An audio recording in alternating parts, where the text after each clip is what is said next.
Well, I think the reason why PPPs are controversial, the most fundamental reason really, is that whether encouraging PPPs is really a signal of fatigue of governments and also donor fatigue in terms of their confidence in the public sector, and therefore concerns that incrementally they might start to withdraw from the public sector and leave it to the private sector to take over a lot of the management of the public system.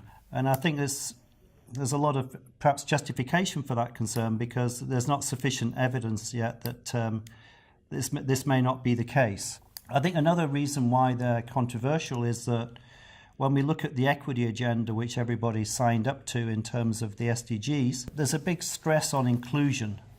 And essentially, the concept behind inclusion is that schools should include children from different ethnicities, different religious groups, disabilities, etc. And there's perhaps a real danger that the public-private sector partnerships might lead to more privatization of schools, different types of schools, diverse schools. That may be good for equity in a sense, in that different groups of children are being reached by different sort of regimes and so on.